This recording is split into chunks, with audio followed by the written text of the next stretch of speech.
तो चलो आज हम magnetic field due to electric current का लेक्चर नंबर 3 देखने जा रहे हैं और हमारा आज का टॉपिक होगा मैग्नेटिक फोर्स। ठीक है, इसको हम लोग एफएम से डिनोट करेंगे। तो एफएम मतलब मैग्नेटिक फोर्स। अच्छा, मैग्नेटिक फोर्स की अगर हम बात करें तो देखो, ये एक हमारा चार्ज पार्टिकल है, ये एक हमारा क्या है, चार्ज पार्टिकल है। लेट्स से कि इसकी जो वेलोसिटी है वो v वेलोसिटी है ना, इसकी वेलोसिटी कितनी है, v वेलोसिटी है।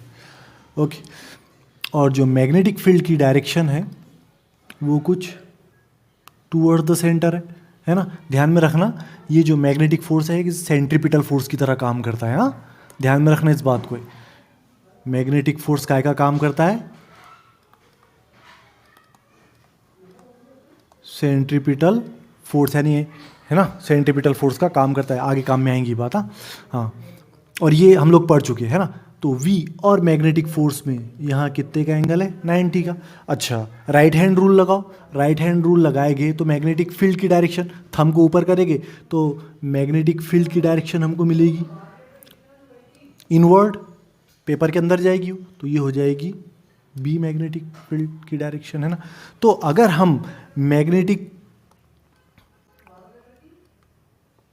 फोर्स की बात करें, क्या आएगी, मैग्नेटिक फोर्स की बात करें तो मैग्नेटिक फोर्स किस पे लगती है, चार्ज पे लगती है ना। सिर्फ चार्ज पे लगती है क्या, नहीं, सिर्फ चार्ज पे नहीं लगती है, उसके पास वेलोसिटी होनी चाहिए।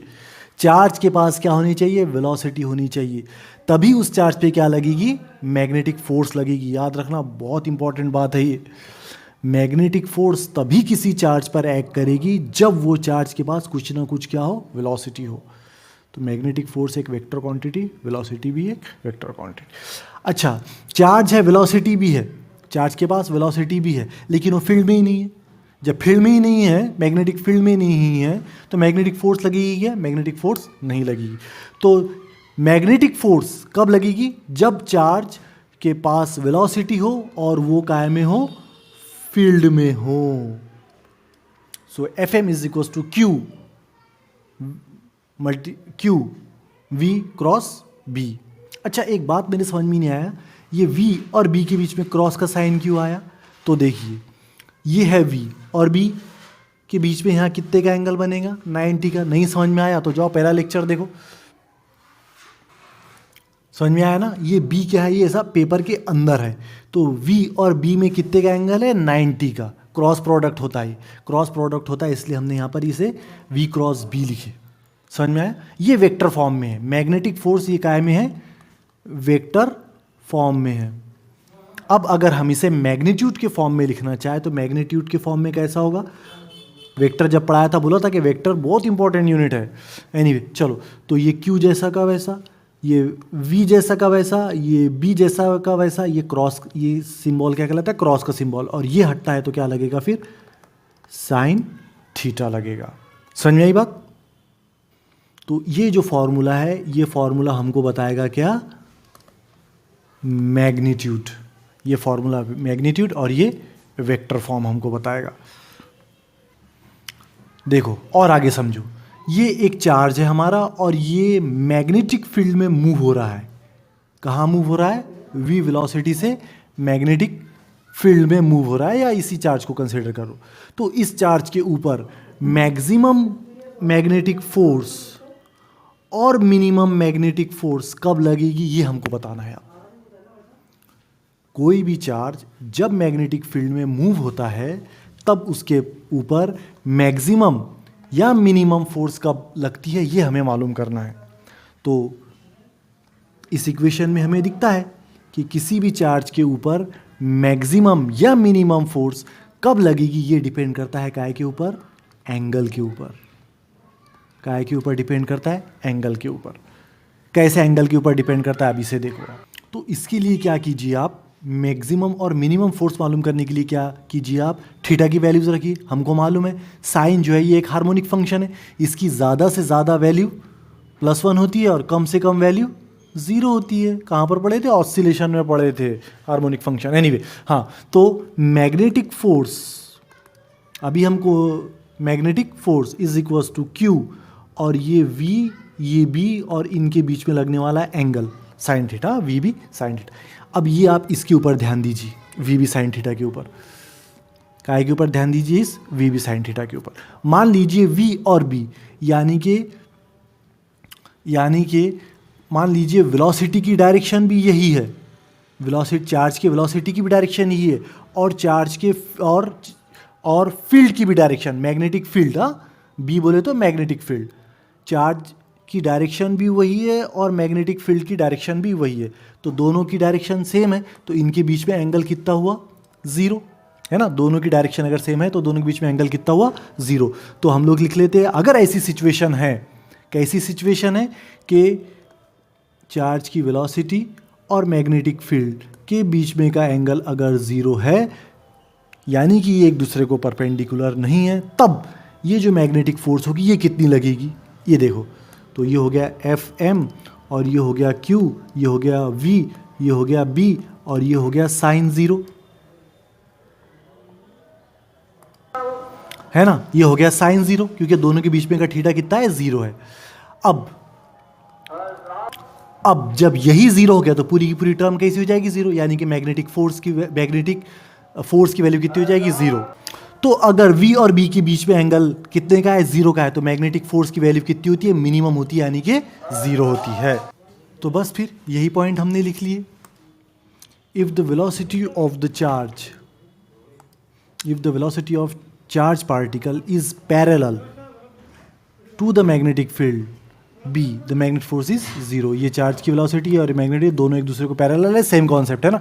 तो एंगल कितने का रहेगा, ज़ीरो का रहेगा, और उस हाल में मैग्नेटिक फोर्स कितनी रहेगी, ज़ीरो रहेगी।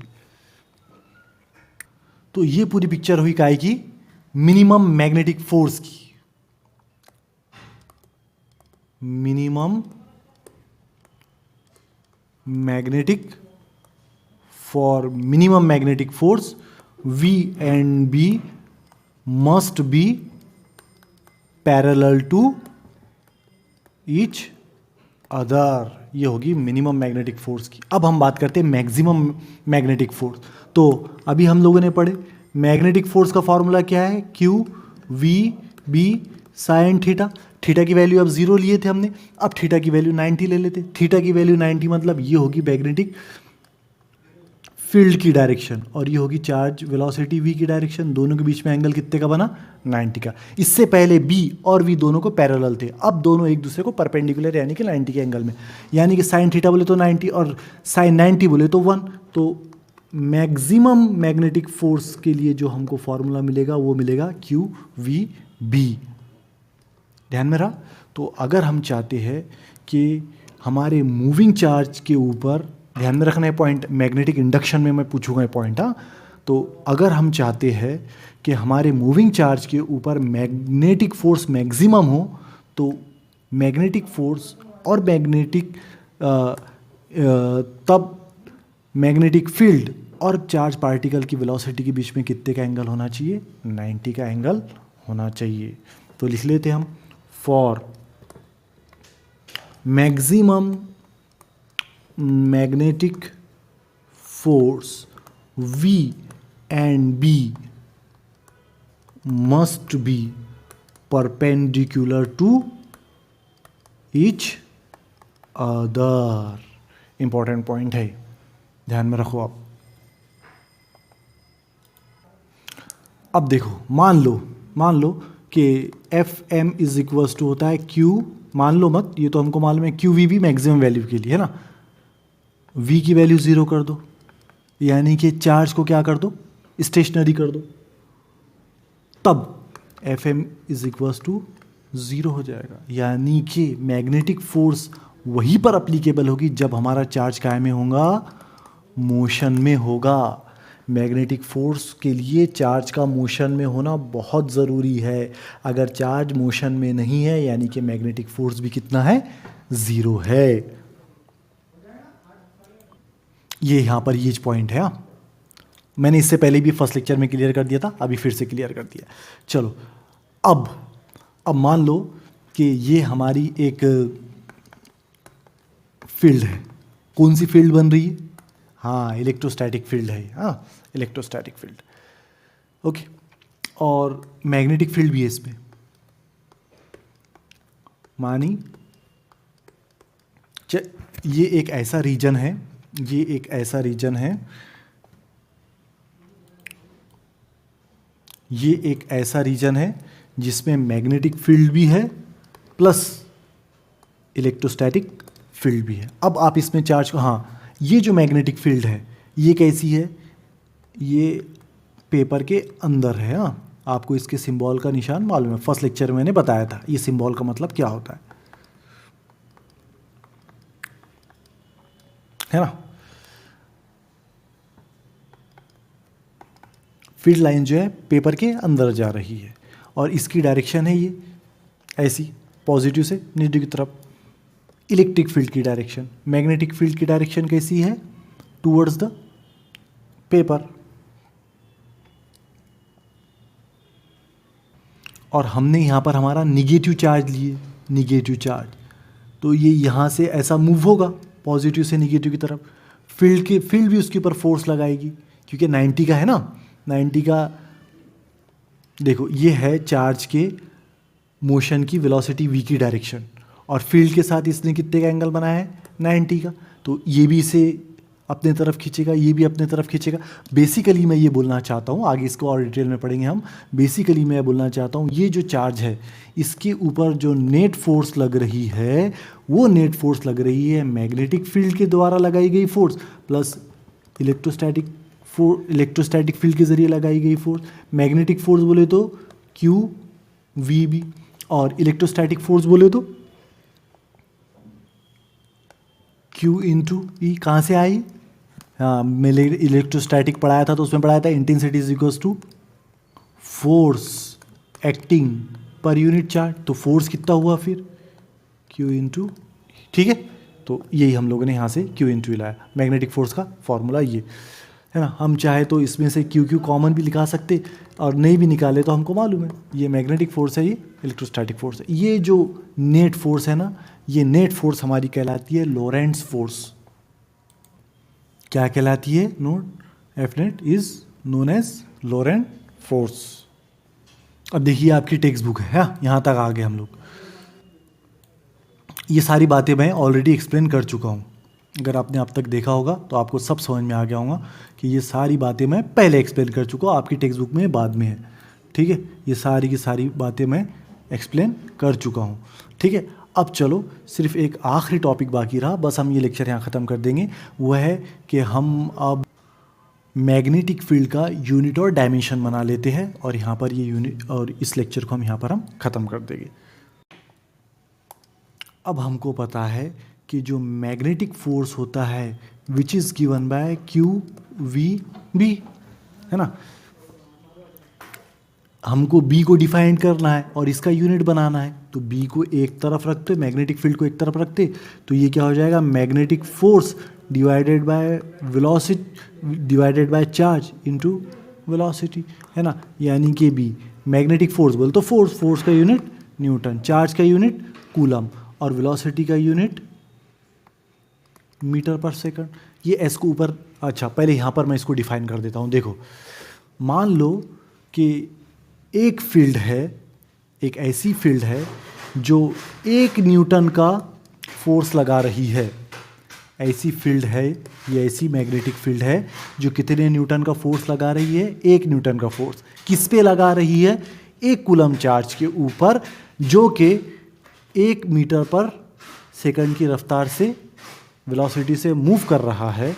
तब हम कहेंगे कि ये जो फील्ड है इसकी जो स्ट्रेंथ है वो 1 टेस्ला का है, यानी कि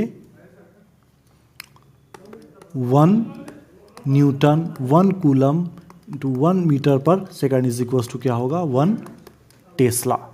हम इसको यूनिट को और आसान कर सकते हैं, ये एस को ऊपर लेके चला जाता हूँ तो C इंटू एम, ये क्या होगा, 1 टेस्ला फील्ड के बराबर होगा। टेस्ला बड़ा यूनिट है, तो आप इस तरह ध्यान में रखिए कि 1 टेस्ला बोले तो 10⁴ गॉस के बराबर होता है। बस दैट्स इट, आज के लिए इतना ही।